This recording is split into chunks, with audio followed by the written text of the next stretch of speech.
Hi, AJ Hartley here, novelist, Shakespeare professor, fan of lots of things. A little while ago, I posted some footage from when I was in the UK, mostly in Stratford, which some people liked. So I'm going to post a little bit more of the tail end of my UK trip, in which I went back home to Preston, where I was born in Lancashire, and spent some time in that area and in the countryside immediately surrounding. And for people who know my books, the primary interest of this will be that it might help to contextualize some of the novels that I've written in the past, particularly Coldbath Street and Rittenstone Lane, but also Tears of the Jaguar, which is an older book. It's more of a sort of archaeological thriller, and some of it is set in Mexico, but a big chunk of the story actually takes place in and around Pendle, which I'll talk about more as I go. And, there's some nice countryside and things like that, so I hope you find it interesting. Thanks. So began the journey in Stratford, travelling, of course, by train, which I love, coming up through the countryside.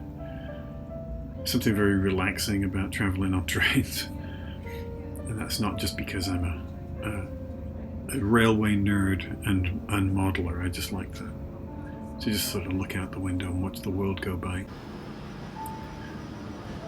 Obviously, had to change the trains in Birmingham, so you're moving to obviously a much bigger station and a more mainstream, a more mainline journey.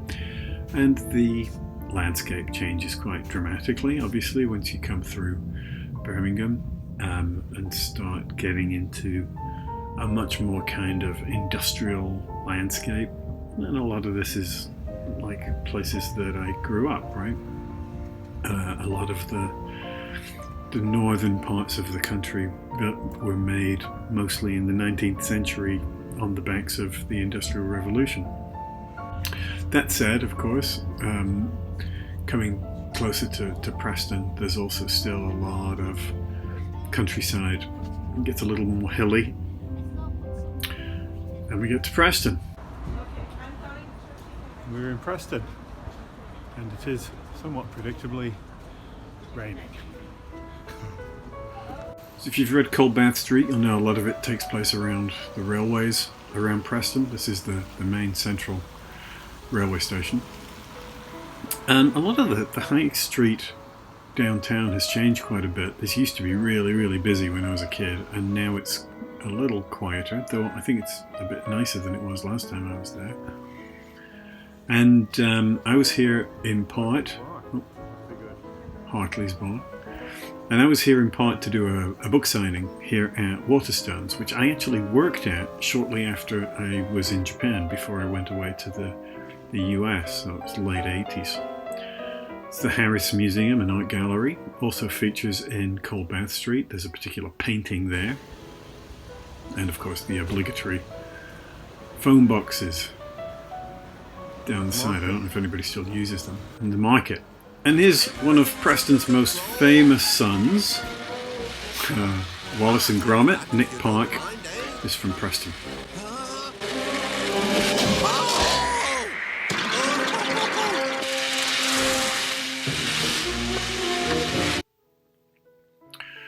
And now this is in Ribbleton, where I actually grew up. And some of these streets, this is Ribbleton Avenue, some of these streets are directly in Coldbath Street. That's the cemetery, which features a lot, obviously, in that book. Turning down Stewart Road, where the first ghost encounter takes place in the novel. And into Langdale Road, which is the street that I actually grew up on, and where Preston in the story lives. This was the house that I lived in. I don't live there now, and we sure as hell didn't have any Mercedes. One of the things I like to do when I'm back in the UK is walk around in the countryside. Partly because it's pretty, but also because there's a sense of sort of a deep lived history. People have been here for a couple of thousand years or more. And I like to walk on the hills particularly around Pendle, which is that one right there. And this is located close to Hurst Green, which is a little village near Preston, and it's part of what they call the Tolkien Trail.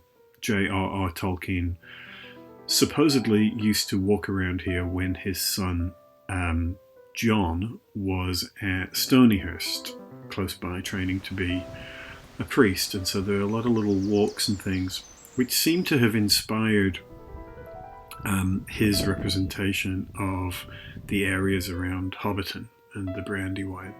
This is Pendle. So that's one literary association. The other literary associations, of course, are that Pendle Hill is famous for the 1612 witch trials, after which 10 people were hanged for witchcraft at the Lancaster and York assizes. And when you walk around this area, up and down by the rivers, there are a number of rivers come together in the same place. I think this is the Hodder. I think this is the Hodder, yeah. You can see actually those little holes in the sandbanks there where the sand martins nest.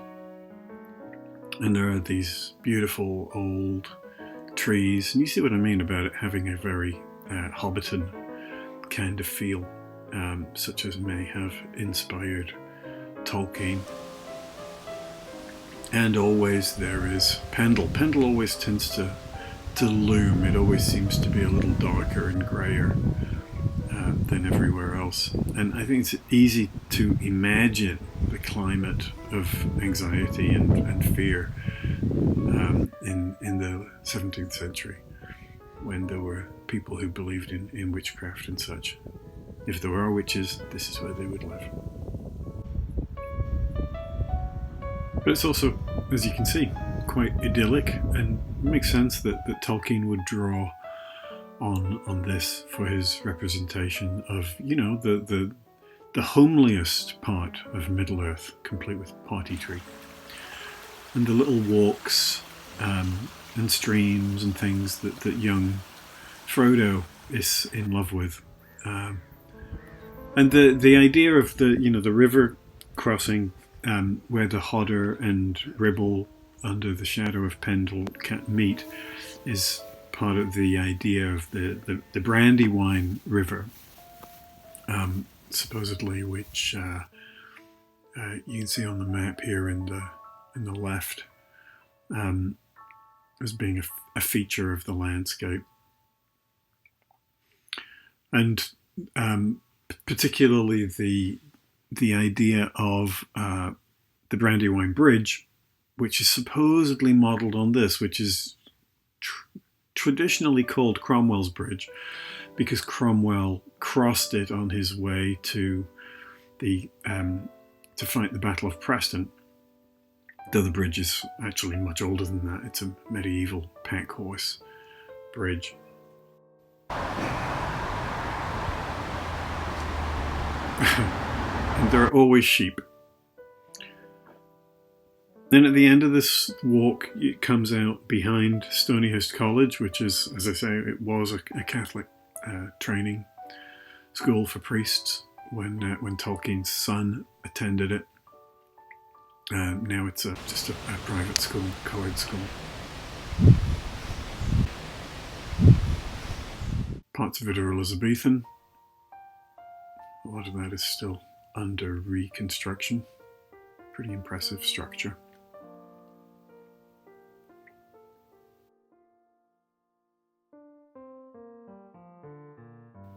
Also in the Ribble Valley, short drive away, are the remains of Sawley Abbey, and as you can see, we're still close to Pendle.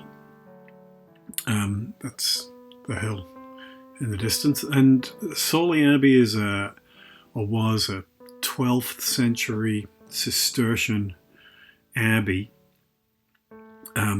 which thrived here until the dissolution of the monasteries in 1536. when on Henry VIII's order all the old abbeys and monasteries and such of the bastions of old Catholic power in England were pulled down, and the lands confiscated to the crown as part of the move from Catholicism to Protestantism. So there's not a lot remaining of these places, but I like to visit them. There's something haunting about this sort of continued presence. Nice little bit of mosaic tile there.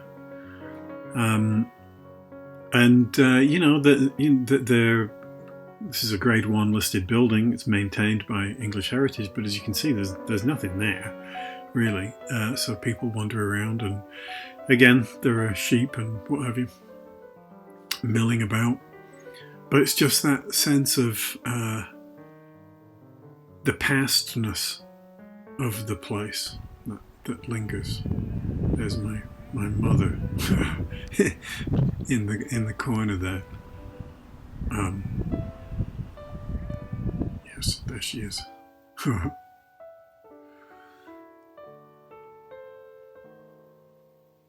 Not a tremendous amount to see, but worth a look.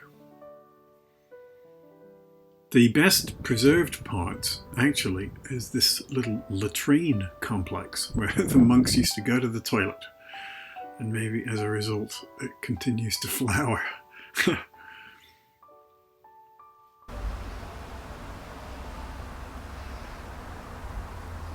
Some sort of water sluice would have come through here, and because it's the lowest part of the structure, it's still there. If you look closely, you see the undulations in the fields surrounding, where there are the remains of other buildings that were part of the monastery complex that have never been excavated. These places, for the most part, have just been abandoned, and as is often the case around here, for a long time, people would just take stuff, including just the stone itself. These fragments of stone, the sort of ornamentation, but most of the rest have gone. The stone been reused in, construction, and old dry stone walls all over the place.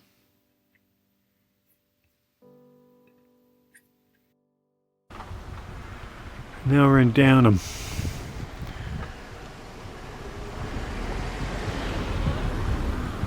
Still inside of Pendle.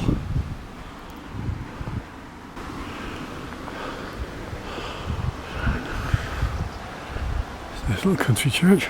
Some of these country churches are not as old as they look. Often they've been sort of built and rebuilt and abandoned and rebuilt over time, sometimes, of course, switching from the old Catholic versions, becoming Protestant. And, in Lancashire, there's a lot of grey area between the two. It sort of stays a Catholic stronghold in many ways. So it's not always easy to tell what's old and what's not. Disrepute or disrepair? So this is the tower. The tower is 15th century. The tower, didn't you say 16? 15th century, right? And throughout it all, Pendle continues to brood. This is late July, remember. This is what the weather's like in Lancashire. That said, when the sun does come out, it is kind of beautiful. So by now you'll be getting a sense that I like walking around outside, by water, in the fields and so on. This is Bolton by Bowland, another place that we used to go when we were kids to get out of town. And you get to see wildlife of various kinds, birds particularly, because that was something we all grew up doing. And if you're very lucky, you can see that tiny speck in the middle, which I can't keep steady and in focus. That's a hare. You don't see a lot of hares these days.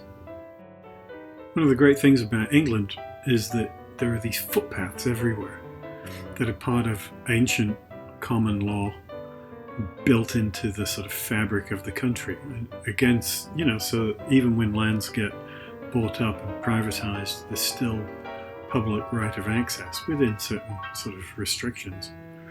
So you can get out and wander around pretty much anywhere. There are always little signs to footpaths. Often they don't seem to go anywhere. They peter out and disappear, or you get lost. But that's part of the fun of it, wandering around, meeting the local residents, such as these three. I've had to take the sound off these videos because it was, of course, sort of a howling gale. And of course, when you get close to sheep, they run away. That's what sheep do. Here you go, just a sample. This is the sound of Lancashire. Wind and rain and sheep. Nursing, in this case.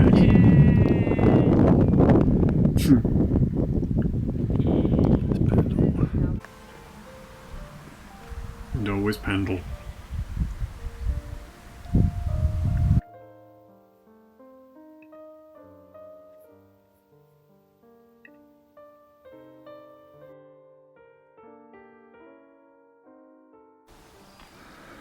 Another church.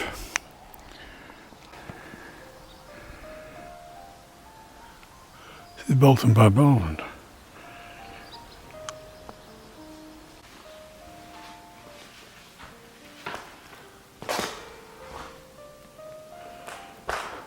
Right, the font. 8 shields of arms around it.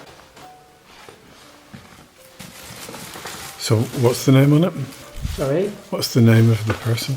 The person, he is Sir Ralph Pudsey. Pudsey. And the battle was 1467, in which he protected Henry VI. Battle of Heysham, 1463. Okay, 14. And of course, no trip to Pendle and churches would be complete without a visit to the actual parish church of New Church in Pendle, which features this Eye of God on the tower wall, probably a window of some sort. And people look for the witch graves in the cemetery, though of course the witches wouldn't have been buried there. They would have been basically dumped in unconsecrated ground close to the prison in Lancaster. The church itself inside is not especially interesting.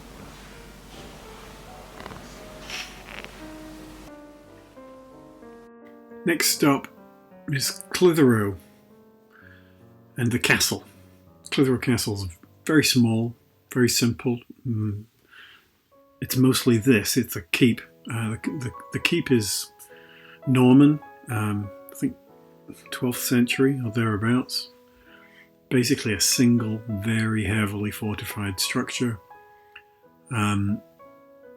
surrounded by sort of later buildings. Much of the curtain wall is gone, but as you can see, you can get some fairly spectacular views from the top, including, of course, the ubiquitous Pendle. And you get that sense of that, again, that 19th century industrial working class kind of town. I was talking a lot about sheep before. The sheep, generated a lot of the textile industry in this area. This is my mother. She is not a sheep. And the wool industry, which obviously gradually sort of switched over to the cotton industry, the cotton imported from the southern US states to be worked, partly because the climate here was suited to it because it's so damp.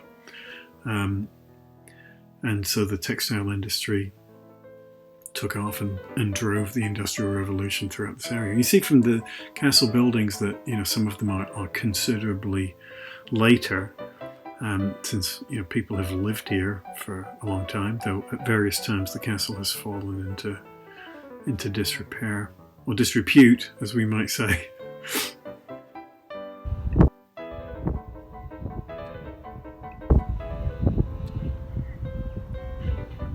howling gale as usual. With all the hills and fields and such, it's easy to forget that Preston's actually close to the coast. So we went up northwest a little to Heysham, which is where my grandfather lived for a time, and you get to sort of be right on Morecambe Bay.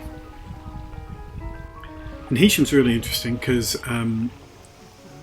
it was a site of Viking settlement. There's a lot of Viking presence in this area, in Lancashire and York. And there's this little church here, again, sort of various ages, but you can see, you know, this sort of ornamentation is very old and Scandinavian in origin.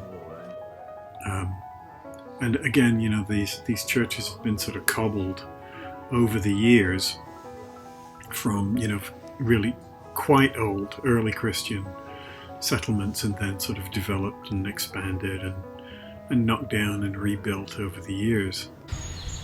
But you can see these medieval graves. You know, this is an old site, and what's particularly cool about this spot is that there is an even older chapel just a little bit up the coast, like, you know, a couple of minutes walk.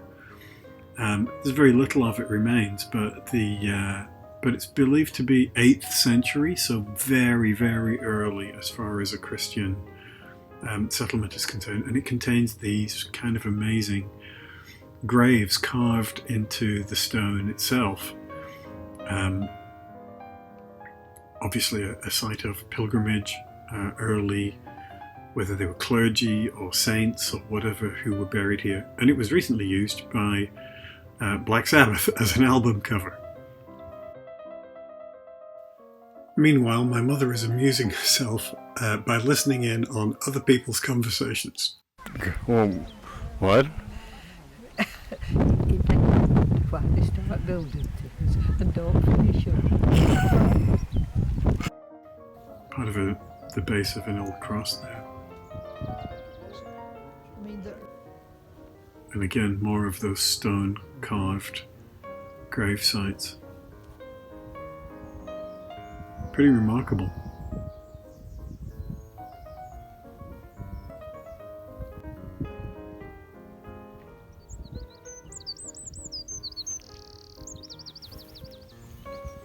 And you can see where the Viking raiders would have come ashore.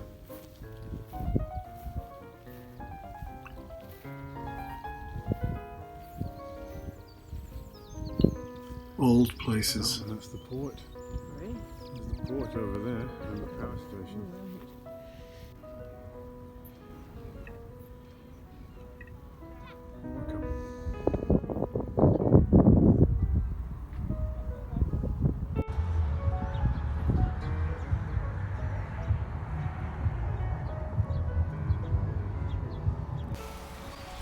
It's not like the old five-board gates though, are they? Nope. Final church visit is on Stid Lane in Ribchester. And there it is. The Stid Chapel is dedicated to St Saviour. It's not the main church in Ribchester, but it's a really old, if unprepossessing church. It was run by the Knights Hospitallers. Again, it's sort of 12th century, probably, and was used as a place of support and recovery for people returning from the Crusades. So that's how old it is. It's the basis for a standing cross. You think? Yeah.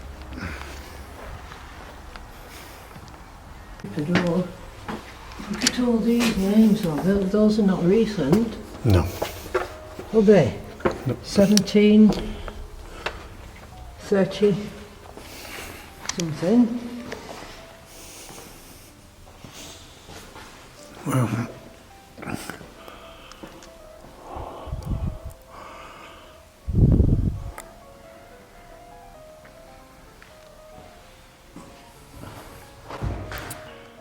this is supposedly one of the possible resting places of Margaret Clitheroe, right?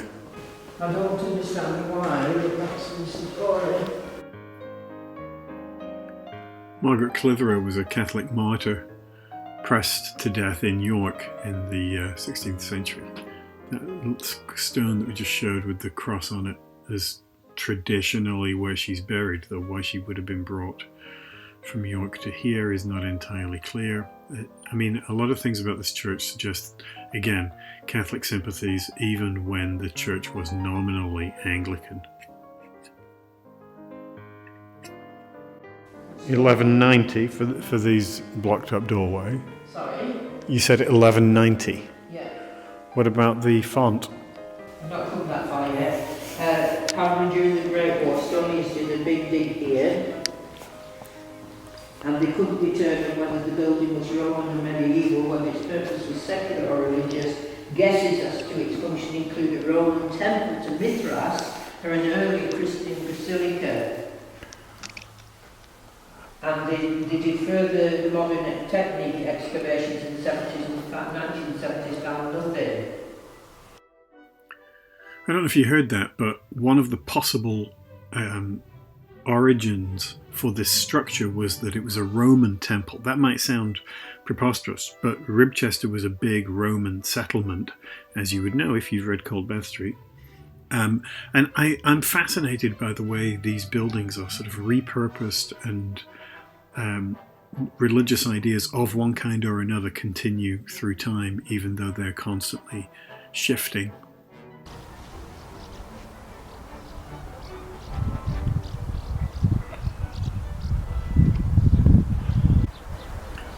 Ribchester was, as I say, a Roman fort. It was the place where the river could be comparatively easily crossed, and there was a cavalry garrison stationed there. This is present-day Ribchester. White Bull in Ribchester.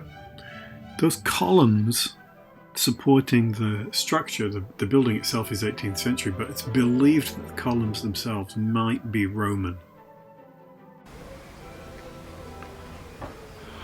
Nice house. 16 something, I can't read it. Nice view, as long as the river stays in its bed. Is the river, the Ribble. Again, this area is very low-lying, and so it's prone to serious flooding.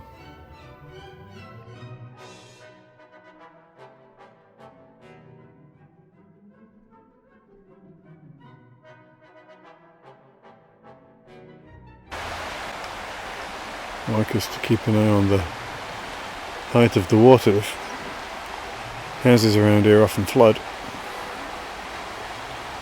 Not often, but the river will breach.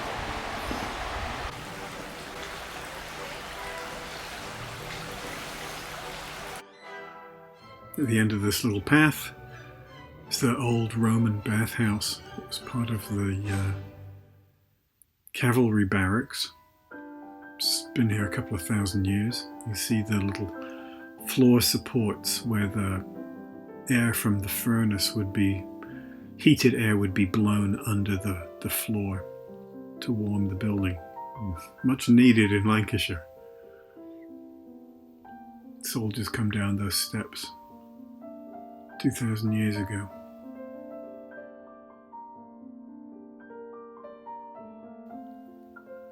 Again, like at Sawley Abbey, there's not that much to see, but it pleases me to see it.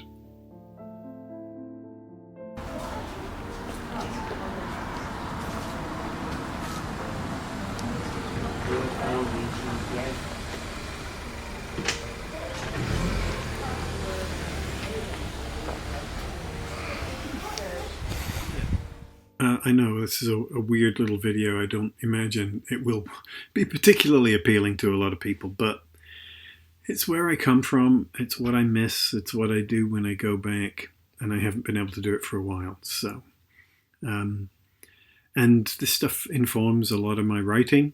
Again, particularly Cold Bath Street, Rittenstone Lane, and Tears of the Jaguar. So if any of that stuff interests you, you might check them out. All right, that's all for now. I don't imagine I'll be doing any more of these kind of videos anytime soon, so fear not. And I'll get to something a bit more generally appealing soon.